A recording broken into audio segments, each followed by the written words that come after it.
Hello and welcome to Your Health in Your Hands, and welcome to the year 2022. Thank God. There is so much that we are grateful for. Everything from protection, for preservation.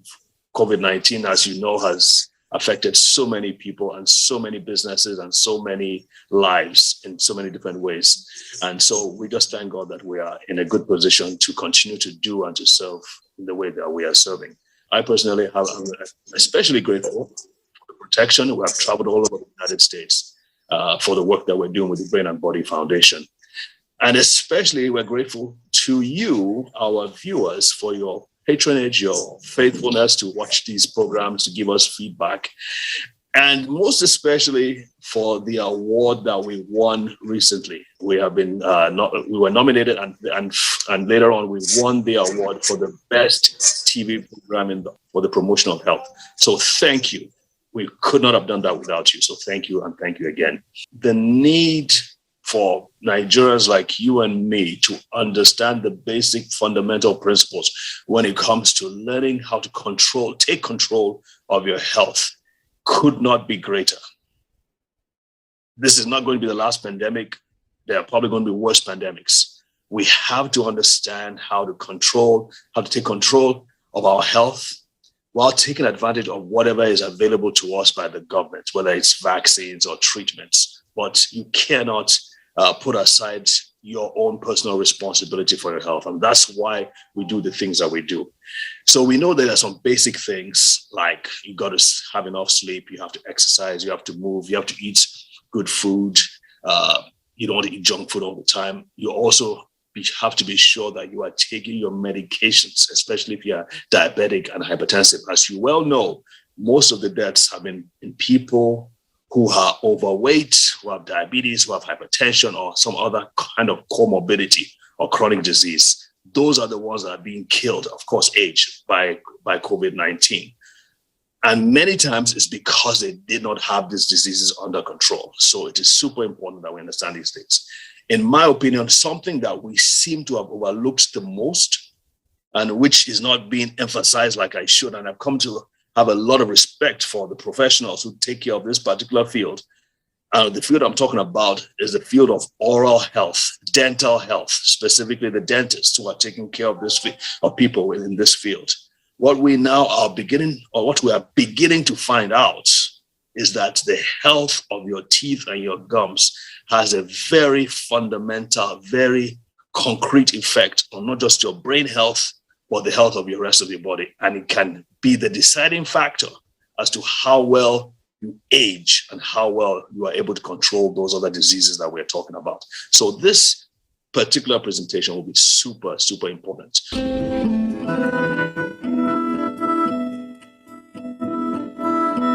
All right, welcome back, folks. I am with me on the show today. It's Dr. Dayo Oluwadara, who happens to be my former classmate from medical school. So we know ourselves all the way back to, we're aging out, we're dating ourselves now, but 1990. It was supposed to be 1989, but with all the strikes and all that. Anyway, we have been friends and classmates since 1990, and we went through all the trials and tribulations of medical school. He currently runs a thriving dental practice called, Sheba Dental, based in Texas, and is planning on opening one in California. Dr. Dayo, welcome to the show, sir. Thank you, my friend Dayo. It's nice to see all the achievements that you have made in the Brain and Body Foundation, and congratulations to you on the award. So that's such an excellent thing. Thank you. Well done. Yeah. And it's nice to be on the show today. Thanks for having me. Yes, we've been working on this for a while, and we're really looking forward to what you have said. So it's interesting, folks, that we're both named Dayo, so we'll be going back and forth with Dayo. Just so you know. Okay, so tell us a little bit about your practice and what you do. I know you have a PhD in dental, along with your dental qualification. So let's tell us a little bit about your focus on what you do at your practice. I care so much because of the care of the patient. The approach is to have to look at the patient, not just treating the mouth or the oral tissues, but looking at the patient as an holistic view. What's the impact of your oral health on your entire body? And coupled with my training in the doctoral degree in oral biology, oral cancer research, I kind of see a lot more that what the mouth, the impact of what happens in your mouth can actually reflect over your body. And research and documentation has shown that a lot. So in a nutshell, my entire goal is to look at my patient and be able to see and treat you beyond the mouth, kind of give you all the necessary oral medical advice that you need to take care of, not only of your mouth, but to take care of your entire systemic body as well. Fantastic. And that is exactly what we're talking about, because why don't we start with the basics? Why is it important to have good oral hygiene from your experience and from your research, of course, from theory as well? Why is it so important? Let's start there. Oral hygiene, it's literally said your mouth is the mirror of the body. And right now, we're looking at the structures of your body, your teeth, your gums, your tissues, your tongue, the mucosa, and the saliva. Everything works together to create a milieu and an environment in which you need to take care of everything. Now, if you do not do, and you have infections accumulate over a period of time, it complicates not only your oral health, it can complicate your heart, it can complicate your brain, it can complicate your GI tissues, your stomach, and your entire body. And it has impact all over even general autoimmune disease that you can have. And research has shown the importance of the mouth and what we call the microflora, or the bacteria and the viruses that are resident in the mouth, what impact they can do all over your body if you neglect to take care of your mouth and your oral tissues. Interesting. So it's not just about the teeth, but the gums and the saliva as well. That's interesting. I know we're going to talk about that some more. So yes. Now let's talk about some concrete examples.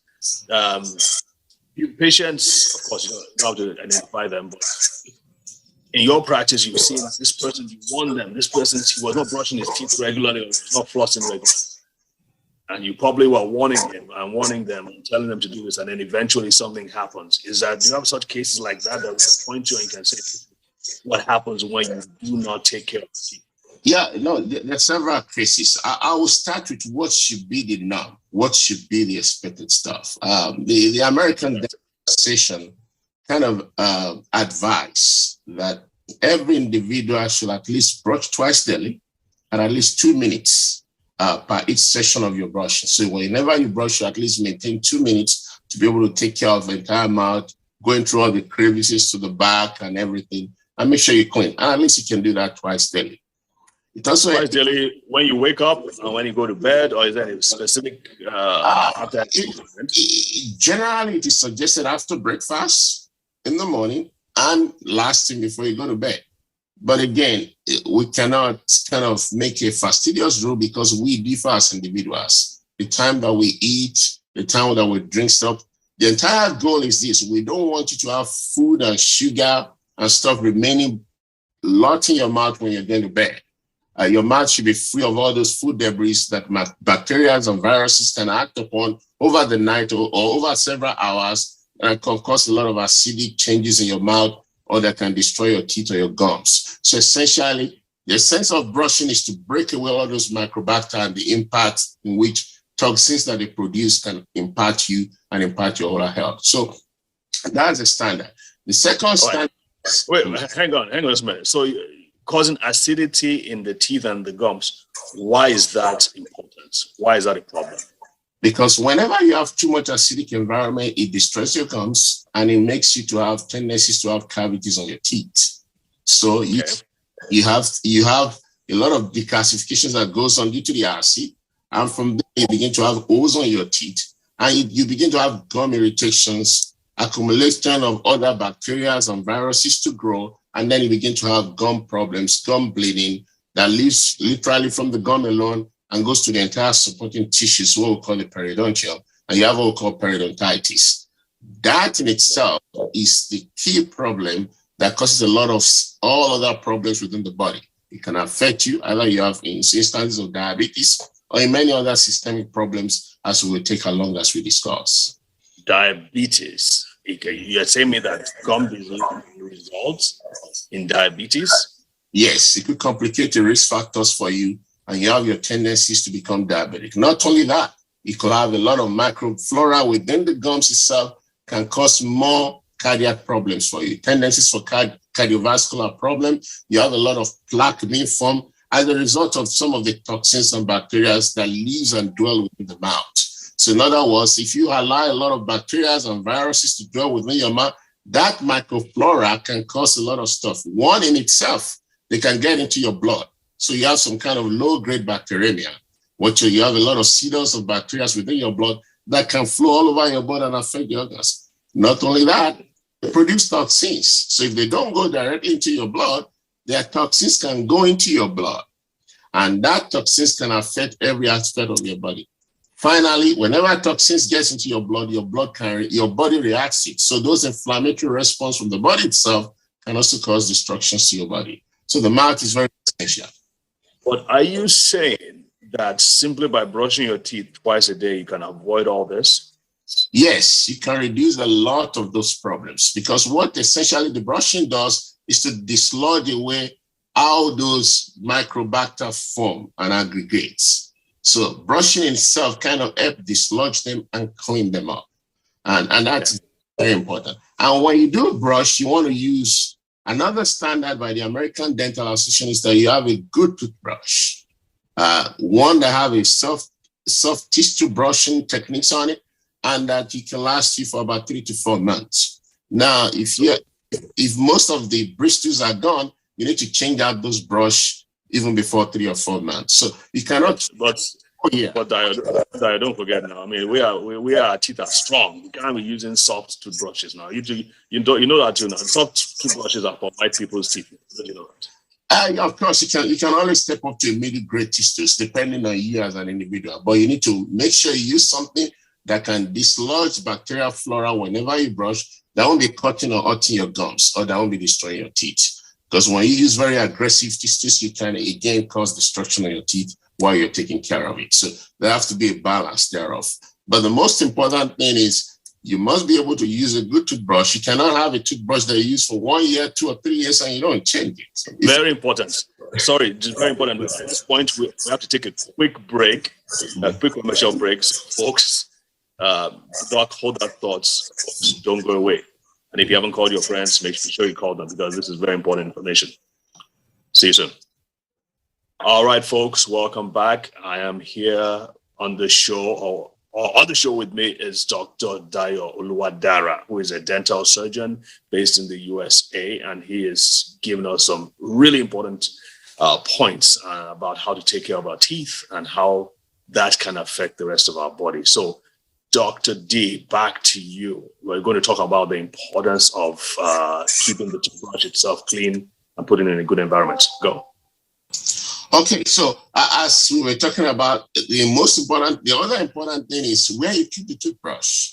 Because as much as a toothbrush can be a good equipment or tool for you to clean your mouth, if you don't keep it in a safe environment, if you keep it in an environment which it attracts a lot of bacteria, the microenvironment is so dirty, you keep it in the dust, keep it in an open space, it could attract a lot of bacteria and viruses. And when you put it back into your mouth, you are literally introducing bacteria back into your mouth from other sources. And you'll be so surprised. Some other people too use one toothbrush across several family members. That's crazy. That is crazy. So that's a terrible exchange of microbacteria that is very dangerous. Now, each individual it's been known by research that some part of these microorganisms have tendencies toward each part of disease in the body. Some of them have a tendency to cause rheumatoid arthritis. Some of them have a tendency to become amyloid, leading to accumulation of amyloid tangles in the brain, so that you can have Alzheimer's disease. So there are little specific areas like that. This has to do with genetic constituent of each individual. Now, the danger is this. You have somebody that has microbacteria that's more favorable towards cardiac problem, cardiovascular or heart problem. You go to use that toothbrush without care, put it into your own mouth, Then you imbibe this new microbacter that can cause you different pathology within your body. So while the use of a toothbrush could be a very good thing, if it's not properly kept, not a good microenvironment, or multiple people are using the same toothbrush, then that runs the risk of spreading a cross of diseases, not only within the mouth, but across the entire systemic spectrum. Do you see this in the US as well, people using the same toothbrush? I don't have a research to support it, but I know that people are a little careless enough to do all kind of things that are not helping their health generally. Okay, so speaking about keeping the toothbrush in a good place. So what I hear from you is that just put your toothbrush on the sink, where everybody is, maybe 5 people are using the same bathroom, and you just put it on exposed to the elements, so to speak, rather than maybe putting it in a toothbrush. I mean, I don't even keep my toothbrush in the bathroom. I keep it somewhere else. But at the very least, put it inside a container that protects it from heated with these bugs, right? Absolutely. At the very least, have a very clean case where you keep your toothbrush and make sure that exactly, because you don't want the toothbrush again to be a source of environmental microbacteria that you then introduce back into your body that can cause you another systemic problem or a local problem in your mouth. So what I'm hearing from you is that if a bacterium or virus or any other bug gets into your mouth, either through your teeth or through the bad foods that you've eaten and the debris that's stuck in your mouth and it becomes acidic and infested and all that, somehow it enters into the gum and into the bloodstream and it gets to the heart and can cause different kinds of diseases based on the particular bug that we're talking about. And exactly. These bugs can actually go to the brain and cause what is known as dementia. For those of you who don't know what dementia is, can you tell us a little bit about that? Now, dementia is when you begin to lose your tendencies to, it's a spectrum in which they call it Alzheimer's and Alzheimer's. You begin to lose tendency for you to remember, memory loss. And the pathophysiology is based on what we call accumulation of some kind of tau protein within the brain, specific areas of the brain, in which these proteins can just be there, and then they form a kind of tangles which affect the structure of the brain and ultimately begin to affect your ability to remember stuff. And down the road, it begins to affect many other functions of your body. Now, there's a particular bacteria within the gums that produces what we call gingipain. Gingipain is a structure that research has shown both in animal studies and in humans, that it goes into, is able to break down the tau protein that's accumulated within that area and break them into substances that can cause a lot more tangles to accelerate the cause for Alzheimer's disease and dementia. So that's how periodontal problems and what happens in your mouth can be tied to what's happening to your brain. So this idea of brain-body foundation and brain-body effect is something that is practical and it's really something is of tremendous impact when you look at your mouth. Some people wonder, just ordinary stress that you have within the mouth, chronic psychological stress for a long period of time of life can affect your microbacter within the mouth. And when it does affect that, it affects how your gum function, how your body reacts, and ultimately affects several other things you have. So your body and your mouth kind of have a bidirectional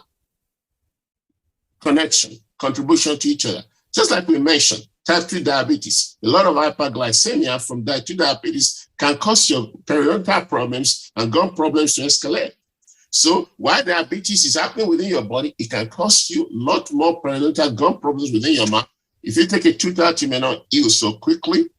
Then you get more infections because you don't heal so quickly.